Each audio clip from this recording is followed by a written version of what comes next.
I'm Iris Tao in for Steve Lance tonight. Before we dive into the top stories, some breaking news. President Trump says he's revoking former President Biden's security clearance and stopping his daily intelligence briefings. He says Biden prevented him from accessing details on national security back in 2021. Briefings are usually given to former presidents on request. Hours before tonight's deadline, a Trump-appointed federal judge has temporarily blocked the USAID pay leave measure. Workers' associations had argued that President Trump lacks the authority to shut down an agency enshrined in congressional legislation. NTD's legal correspondent Arlene Richards has more. Just before midnight Friday, thousands of USAID employees were expecting to be placed on administrative leave. A worker takes down the agency's sign on Friday. But a Trump-appointed federal judge thwarted the purge before the deadline. Judge Carl Nichols sided with two federal employee associations that argued Trump didn't have the authority to shut the agency down.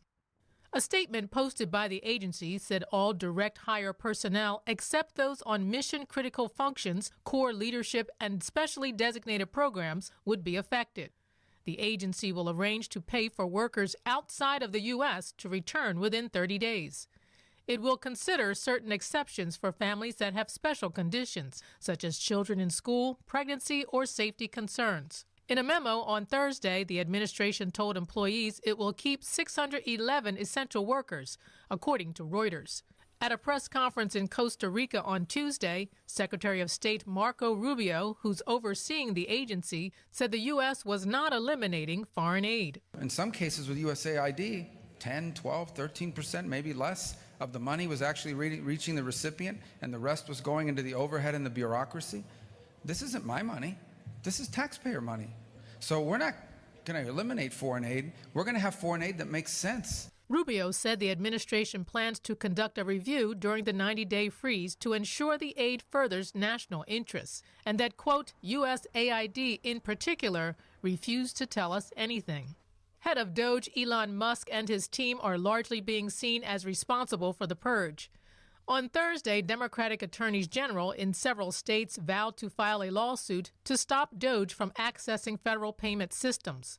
This comes after a federal judge on Thursday temporarily blocked Doge from obtaining access to certain Treasury Department records. The Justice Department had agreed to limit access to sensitive records to only 2 special government employees within Doge. One of those employees resigned Thursday after what's being called racist posts from his past social media accounts resurfaced. Meanwhile, Musk has asked for assistance to investigate alleged threats against Doge employees.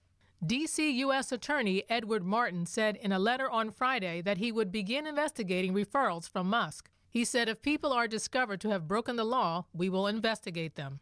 Arlene Richards, NTD News. President Trump today signing a new round of executive orders as well as meeting with the Japanese Prime Minister for the first time. Joining us now live is NTD correspondent Jason Blair at the White House. Good evening, Jason. What's the latest? Yeah, so Trump did sign a new batch of executive orders. I'll highlight a couple of those for you. The first one is protecting the Second Amendment. Now, this order tasks the new Attorney General with looking into any actions, any orders that have come out of agencies and looking into them and assessing to see if there are any ongoing infringements from these actions on the Second Amendment, and to come up with a plan of action and reporting back to the president on how to address these issues. Now, another executive order signed today is creating the White House Faith Office. Now, this is related to an executive order that Trump signed the other day on combating anti-Christian bias. Now, the Faith Office, newly established, is going to be focusing on supporting religious communities and organizations around the U.S., as well as promoting religious freedom. And Jason, President Trump today also met for the first time with Japanese Prime Minister Shigeru Ishiba. What are some takeaways from their meeting today? Yeah, the Prime Minister of Japan was here earlier today. They had lunch, had a meeting, did a joint press conference. Now, some takeaways, some highlights from that. Trump said that moving forward, Japan and the U.S. will be cooperating more with their militaries. Trump was happy to announce that there's going to be more investment coming in. He did talk about a trade deficit between Japan and the U.S., and he thinks, according to him, that some agreements of Japan importing some oil and gas imports into Japan from the U.S. will help balance that out. And also, U.S. steel was a big topic that came out. Trump said that Japan has agreed to basically not buy it, but heavily invest in U.S. steel. And here's actually Trump talking about that earlier today. U.S. Steel is a very important company to us. It was the greatest company in the world for 15 years, many years ago, 80 years ago. And we didn't want to see that leave. And it wouldn't actually leave, but the concept, psychologically not good. So they've agreed to invest heavily in U.S. Steel as opposed to own it. And that sounds very exciting. And we're going to meet with Nissan next week, the head of Nissan, very great company, and they'll work out the details. I'll help. I'll be there to mediate and arbitrate. So some highlights from Japan Prime Minister Ishiba. He says that he wants to work more, Japan and the U.S. to work more together to completely denuclearize North Korea. And he also had some big news himself to announce that he wants Japan is going to be increasing significantly their investment into the U.S. Here's him talking about that earlier today as well. Have a look. So, with the inauguration of President Trump, the momentum for Japanese companies to invest in the United States is growing even stronger. Today, I conveyed my willingness to cooperate together to elevate Japan's investment in the United States to an unprecedented amount of $1 trillion. So $1 trillion, that's a pretty big announcement from the Japanese Prime Minister there. And then earlier, before that, actually, another topic, AI, came up after they had lunch. A reporter asked Trump if he thinks that Chinese-based AI DeepSeek is a national security threat to the U.S. Here's what Trump said after that question. No, I think it's happening. I mean, it's a technology that's happening. It's actually, I think we're going to benefit if it's correct what's going on now, that it'll be a lot less expensive. The AI we're talking about will be a lot less expensive than people originally thought. That's a good thing. I view that as a very good development, not a bad development. And then let's not forget tariffs. Everybody did have a lot of question about tariffs. Trump basically said that him and the Japanese Prime Minister didn't discuss tariffs too much, but if there are going to be some, they will most likely be reciprocal between the two countries. Back to you. Right, we're waiting for that announcement from Trump next week on reciprocal tariffs. Thanks for the update, Jason. DeepSeek may become the latest Chinese app to be banned from government devices in the U.S. That says lawmakers are warning that the app threatens U.S. national security. NDD's Washington correspondent Jack Bradley has the details. The No DeepSeek on Government Devices Act would ban the Chinese AI application on all official devices. Now it's being led by Democratic Congressman Josh Gottheimer and Republican Congressman Darren LaHood. And they say that there are significant privacy risks, particularly with user information being accessed by the Chinese regime. With DeepSeek and the Chinese government literally putting into their code an ability to capture data on Americans, on their searches, on their private on either private documents that they're using DeepSeek for. It's the same reason TikTok received overwhelming bipartisan support in Congress to ban the app. Now, China's 2017 national intelligence law requires that all Chinese citizens and business people to provide literally all data to the party. DeepSeek's privacy policy itself says that it collects user information, including any text or audio the user provides. DeepSeek also self-censors information about the Chinese regime's human rights abuses and expresses loyalty to the Communist Party. China has a plan to replace the United States, and they're working at it every single day. They want to beat us technologically, militarily, economically, diplomatically. And again, it's interesting on DeepSeek, you will never see any criticism of Xi Jinping, of the Communist Chinese Party. You won't see any support for Taiwan and their freedom and opportunity there.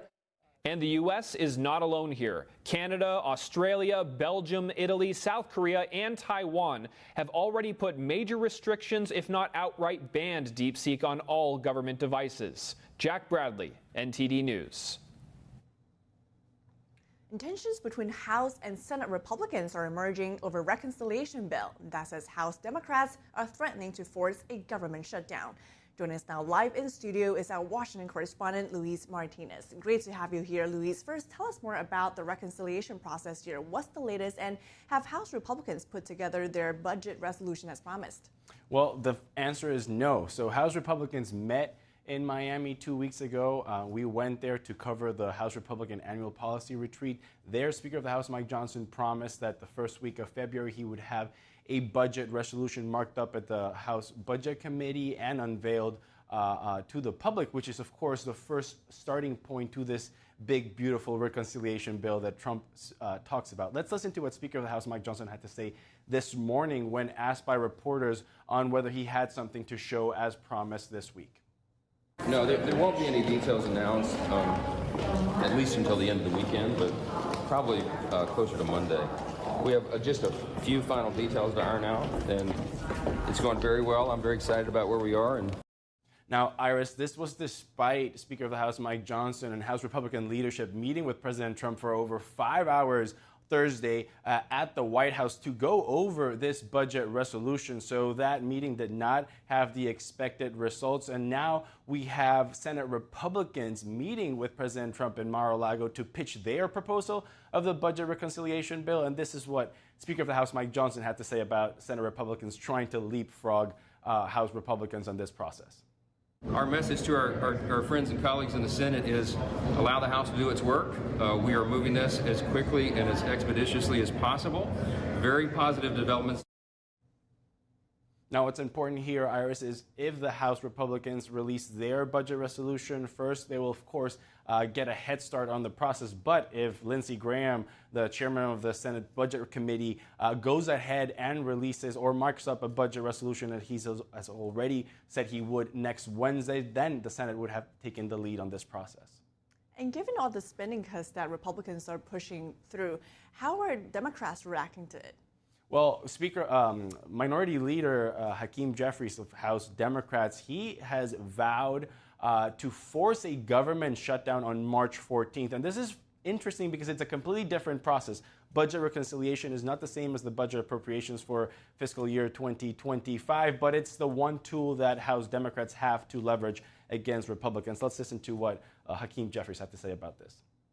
House Republicans don't appear interested in working for everyday Americans because they are working for Elon Musk.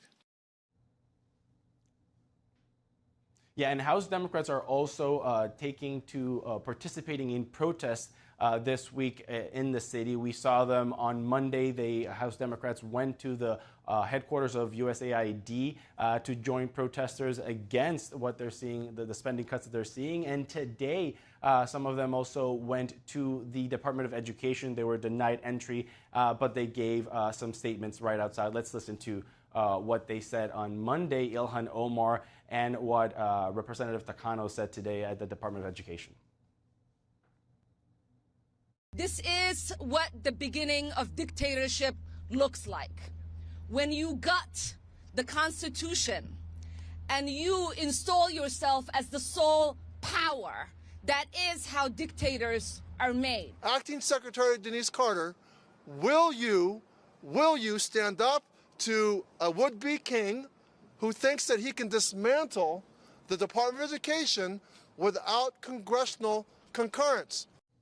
So, Iris, now we have until March 14th for Republicans to have a clearer strategy to push their reconciliation bill and, of course, also see if House Democrats go through with their promise to force a government shutdown.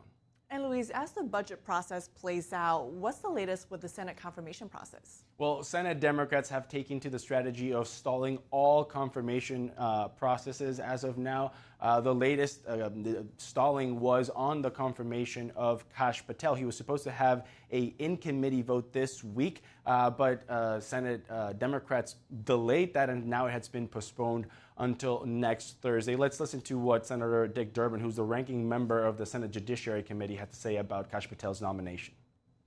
Turned out that Mr. Patel couldn't remember Stu Peters. Stu Peters, who would he be?